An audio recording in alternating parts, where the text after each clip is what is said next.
Good evening and welcome everyone to Tech Talks, the virtual series designed to provide technical assistance to residents interested in learning more about Glynn County Superfund sites. I'm your host, Rachel Thompson, and just a few housekeeping items before we begin. All microphones will still stay muted until we reach the question and answer session at the end of the presentation. In the meantime, if you have a question, please enter it into the chat or on the comment section on Facebook Live, and we'll go through each one during the Q&A session.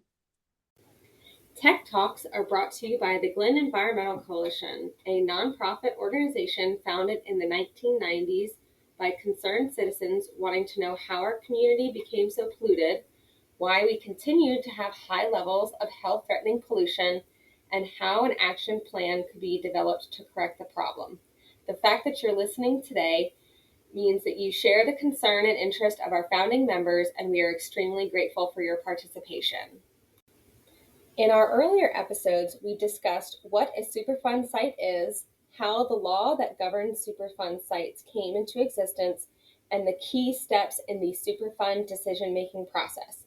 If you haven't seen them, visit glynenvironmental.org/superfund to listen and learn.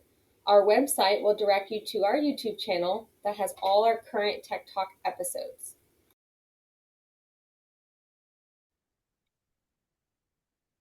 This is episode 7 in our virtual series, and today we'll be talking about the LCP Chemical Superfund Site.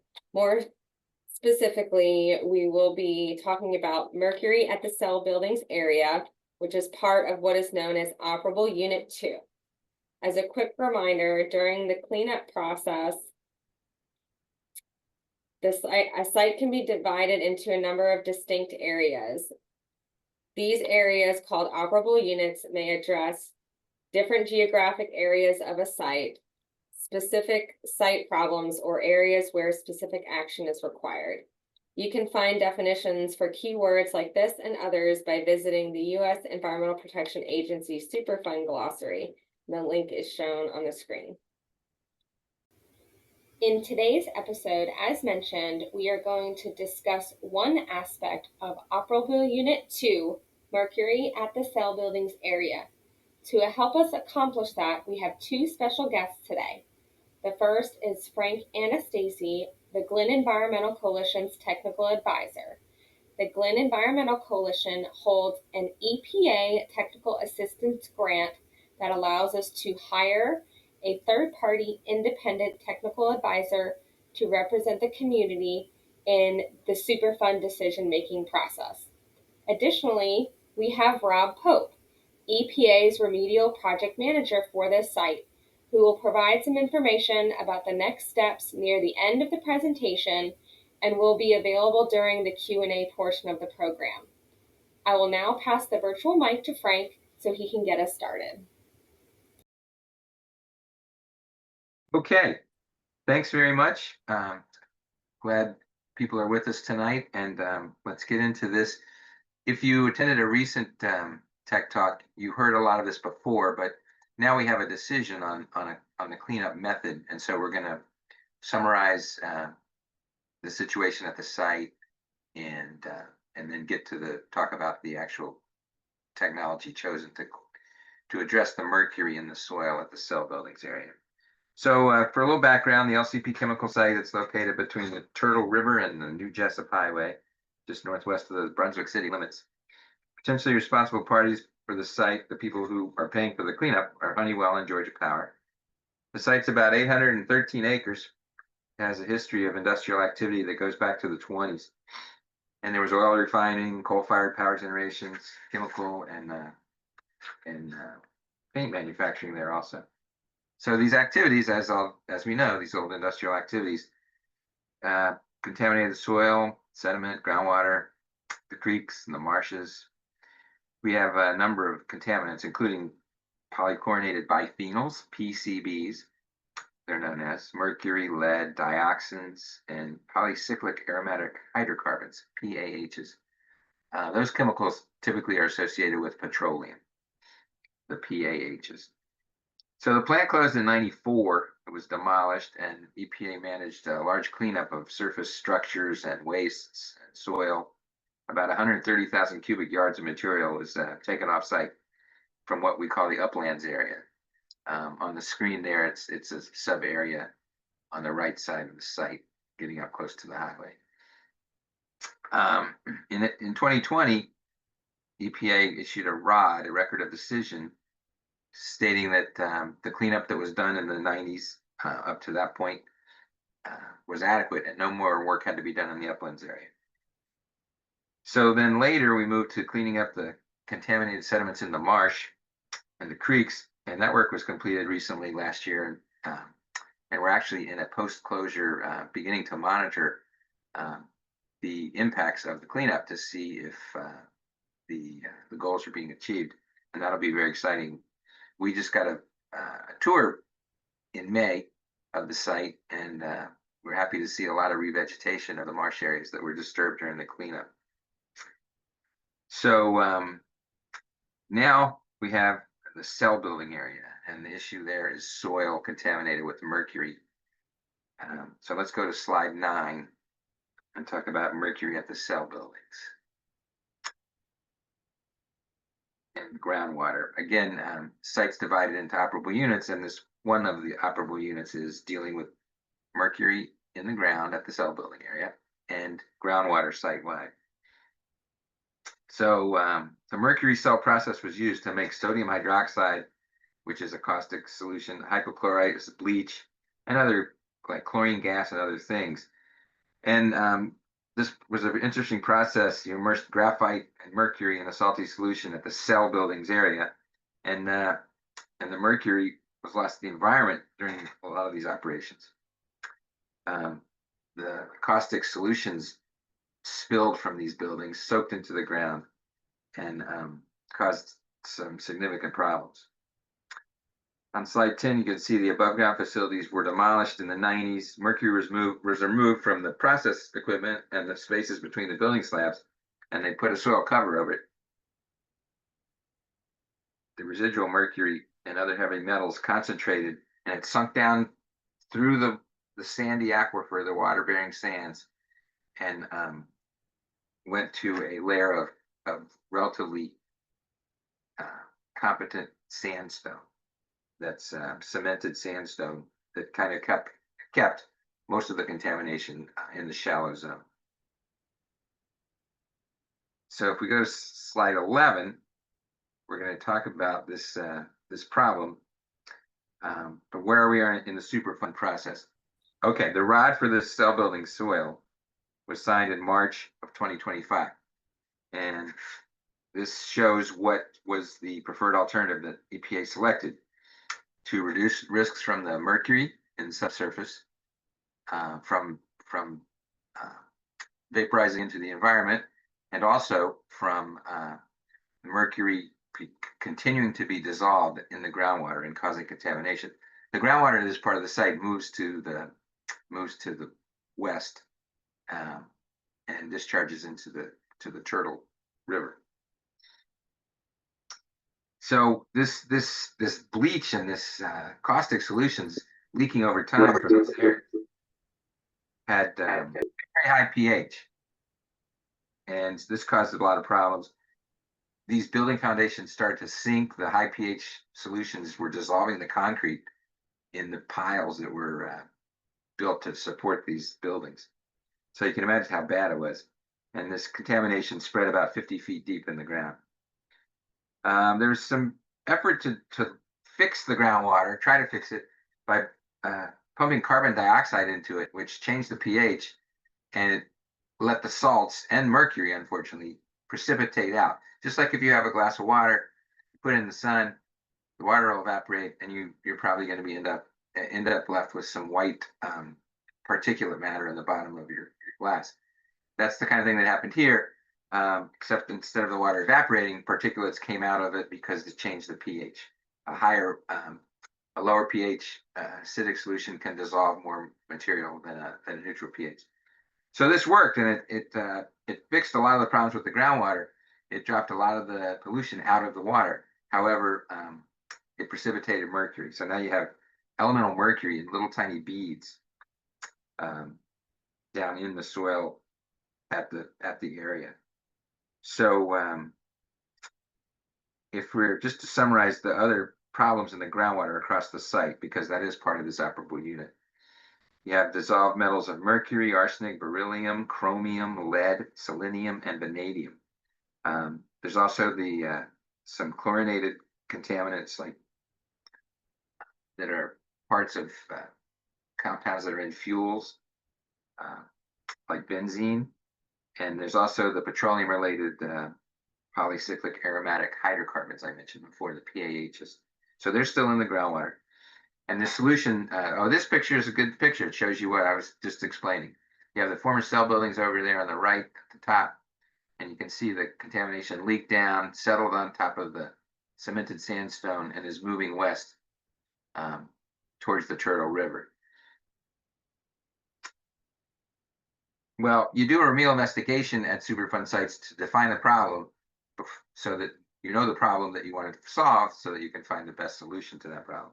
So in this case, the remedial investigation was completed and it found that there's significant contamination in the shallow aquifer and very, very little contamination, but some leaked into a deeper aquifer, the Ebenezer aquifer. So right now, EPA is taking the first bite of this apple, and that is, let's address the elemental mercury in the ground under the cell buildings area. They're continuing to do groundwater monitoring to define the current situation with groundwater, so later a groundwater cleanup decision can be made. So on slide 15, we have discrete droplets or beads of mercury. Think of them like an individual sand grain, observed in different places. They kind of settle in little clay zones.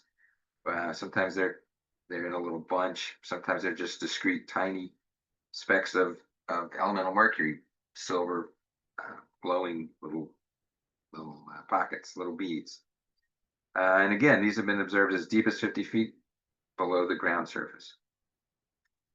So after you do a remedial investigation and you find your problem, you do a feasibility study, and that looks at potential alternatives to solve the problem, to clean up the problem, to reduce the risks to acceptable levels. In this case, we're talking about mercury volatilizing, coming up in the air, and also mercury getting in the groundwater. So at this point, they've looked at alternatives for dealing with this, and there aren't a lot of good options. EPA's come to town in Brunswick several times over the last couple of years and explained the problems. You know, a lot of times people think, oh, we'll just dig this contamination up. It's a small area. Let's just dig it up. Well, in this case, you have all this concrete and reinforced steel that has been used to build the buildings, to support the foundations, to try to keep them from collapsing into the ground. And that presents a real challenge. So you can't just dig up the contamination. But another alternative would be either to use bio processes to try to get microbes to destroy the mercury. Theoretically, that's possible and can happen in a laboratory. Or a chemical method where you inject chemical into the ground and it combines with the mercury to make a new substance that's not dissolvable in the groundwater. And that's what's been chosen. Slide 19, the preferred cleanup alternative is in situ chemical sequestration. But this cleanup will inject a sulfide material into the ground.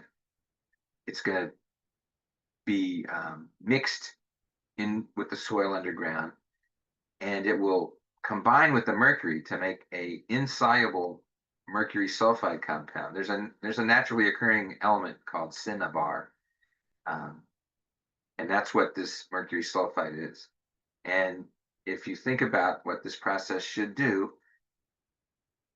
instead of a nice little grain size droplet of elemental mercury, you're going to have like a M&M, and there will be a crust around the mercury that's mercury sulfide, and it's like a glass. It's insoluble in water.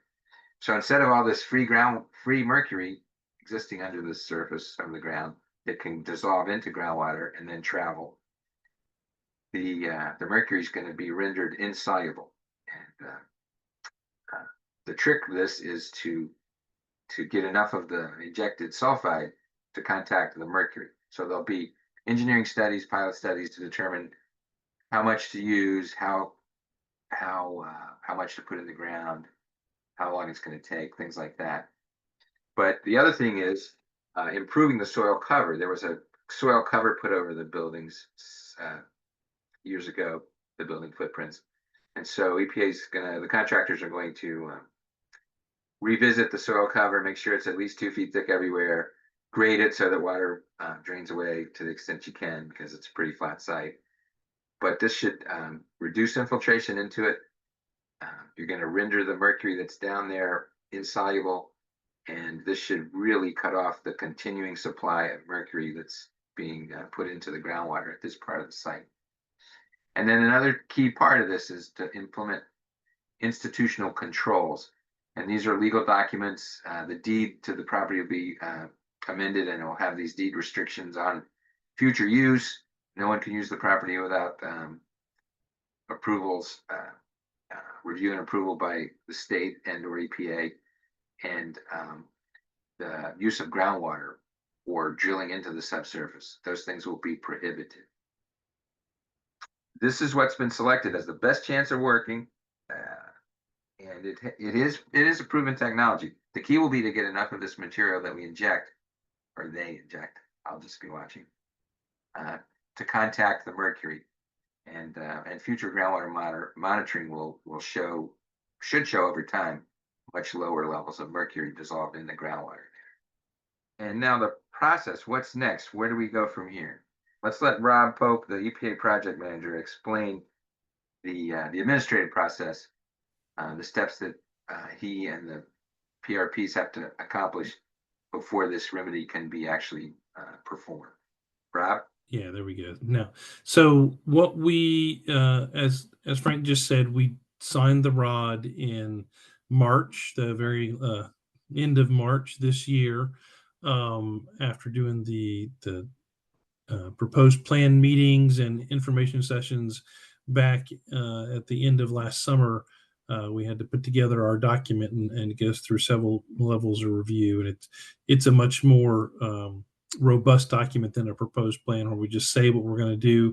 This actually has all the science behind it that pulls out of the investigations, and has all the legal words in it that are required by lawyers to make sure that we can get this work done by the potentially responsible parties. So where we are right now, after we issue that document and select the remedy, is we move into a negotiations phase with the potentially responsible parties. And we're working on that right now. We have started the process. There's a phase where we have to notify all the trustees that we're entering into this process. So that has been done, and next we'll be providing a draft of the statement of work that will go in this consent decree, is what this document is called, that will lay out what the PRPs have to do. And that is a very legal, enforceable document. It has to be lodged in court or recorded in court. It has to go in front of a judge. And to do that, the government uses Department of Justice. So this is where EPA works with Department of Justice to do these negotiations with the potentially responsible parties. And then they go in front of the judge and say, all right, this is what we're going to enter into court here. There is a public comment period that the court requires before a consent decree is accepted by the court. So there is one more public comment period. There won't be really any new information, except that it'll say a little bit of what the terms are of the work that the PRPs must do. And then once that is completed and the consent decree is entered into court, the potentially responsible parties will have to issue a remedial design. So that is a design on how they'll do this work, how they'll implement it. We'll see that design in a draft form. We'll comment on it. It'll also be reviewed by the state of Georgia. Georgia Environmental Protection Division of the Department of Natural Resources is our partner for this work. And so they'll also review it, and then we'll make comments on it and get it in a manner that's acceptable to EPA and the state of Georgia. And then we'll move forward with implementing the work in the field. So next slide, please. And I'll talk a little bit about what that actually means, getting in the field and getting construction. So the next part of the construction and the field work, this is, well, it's a proven technology to mix the mercury with sulfides and make this cinnabar, this mercury sulfide that Frank talked about. Doing it in the field at LCP is a different thing than saying it can absolutely work in the lab. And what has worked in the field in other places, it's we haven't done it at LCP before, and everywhere you go in Mother Nature is a little bit different than the last place you went. So we will do some studies to make sure this is going to work. We'll start with some lab studies where the PRPs will prove to us that this is working with actual soil taken from LCP in the lab, and that it is locking up the mercury. In addition to the EPA in the Atlanta office looking at this, and we will have a hydrogeologist in our office, and we'll be using a contractor with special skills and education to help us do this. We're also going to rely very heavily on our Office of Research and Development, where one of our geochemists has been engaged in this project now for a few years, and will help us really evaluate this work. He is an expert in this type of geochemical work. So his name is Rick Wilkin. He has been to the community a few times, so some of you might have met him before. But we're going to do that, and then once we can show that it works in the actual lab, we will move back and we'll try it in the field. One of the things we do have to work out over the next few months here with the PRPs is, are we going to just go straight into full implementation? Because this is not a very large area and there aren't that many injection points. We might move very close to full implementation, but more likely we will do a smaller implementation and make sure it's going to work in the field, and then go full scale and make sure it's going to work everywhere on the site within that cell building area. And so we'll do the injections. There is also a 2-year monitoring period of just the injection area and the area right outside it to make sure this is working. So that's where we are right now. Again, we'll do the legal agreement. We'll get this design done by the PRPs, and then we'll start lab and field work. And hopefully we can do some overlapping here. This has been a good project where the potentially responsible parties, the state and EPA, have all worked pretty collaboratively on what to do and how to make it happen. So I think we'll be able to do some overlap and actually maybe shorten this a little bit. We're certainly going to try. And that will, hopefully that will solve the issue of the elemental mercury in the cell building. However, it really doesn't solve the issue of some other metals and some other contaminants that Frank mentioned, kind of the fuel-based ones that have been there for a very long time. And they are not just in the cell building area, but in other areas outside of the cell building area. And so we have monitoring wells all over the site.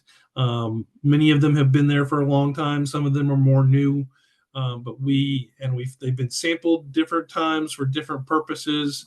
We have a couple of rounds of sampling everything, but we've never really sat down and said, all right, if we implement this type of remedy, we need this type of monitoring. So we are going to do that. We required the PRPs to do that under the old consent order we had with them, and they have agreed to do that. They have submitted a work plan that has been reviewed by EPA in the state and modified and now approved. They actually should be in the field later this month and some next month to get that work done. And that will be a site-wide sampling beyond just the cell building area. That will go on for the next 2 years. We will get an analysis of all the contaminants that were listed in the record of decision, which is a much larger list than just mercury, of course. And then we will move forward with what to do with that information and choose a final groundwater remedy for the site. So really, we expect that in about 2 years, we'll know for sure how the mercury worked and how the injections worked on that mercury. We'll also have the groundwater data we need for a final remedy at the site. And so in about 2 years, we expect to start putting together the final remedy for the site and coming to the public shortly after that and saying, all right, this is what we think we're going to do for the whole site long-term groundwater remedy. We're not there yet, but we will be in a relatively short period of time. 2 years is not that long.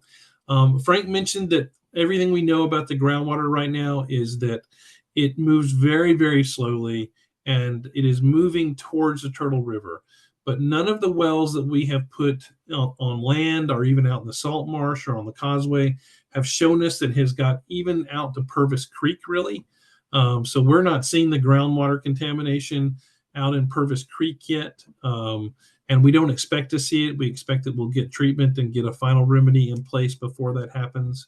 And of course, it's a long way out to Turtle River from Purvis Creek. And then the closest wells that would be impacted by this contamination are out on Blythe Island on the other side of the Turtle River. And we haven't seen any indication that this contamination has moved down into that aquifer and gotten over to Blythe Island. We don't have any data that shows us that. We have data that actually shows us it's not getting there. So right now, while we work out what we're going to do with the final groundwater, we don't see that anyone's being exposed to this contamination. You would have to be on site and have a drinking water well on site and be drinking water out of it to be exposed to it. And I think Frank mentioned also that we've already done the action out in the salt marsh with lots of excavation and dredging and some thin layer caps. And that is in a monitoring phase, as Frank said. So we really are getting to the place where we will have completed all the work in the next few years at LCP. I'll just mention that, the owners of the site, which is one of the potentially responsible parties, they are really beginning to think about redevelopment of the site. We are encouraging that. We're encouraging them to think about talking with the community and working out what they might do next. They do want to get this remedy installed before they go too far down there. They want to make sure everything's going to work. But right now, we feel like the site is very close to a place where it could be redeveloped and be again useful to the community in some shape, form, or fashion. Right now, I mean, they do pay property taxes, but the land just kind of sits there fallow as we get the remedies in place. But we're really getting close these days. So that's our hope, that after we implement this remedy and the final one for groundwater, there will be some redevelopment of the property. EPA doesn't do that redevelopment, but we certainly encourage the PRPs and the community to talk about it and think about it. That's kind of all I have as far as that goes. Well, thank you all so much for joining this evening. I really appreciate the input from Frank, our technical advisor, Rob with the U.S. EPA. And I always like to leave with this screen. Make sure you take note of our contact information. If you want to reach out to us, if you have a question that comes up after you leave the webinar today, or just generally as you're reading more, learning more about the sites. If you want to learn more about each site, we do have information on our website, our Glynn County Superfund page, and that is www.glynenvironmental.org/superfund. And thank you again for joining. We hope you enjoy the remainder of your evening. Thanks, everyone. Good night. Good night, everyone. Thank you.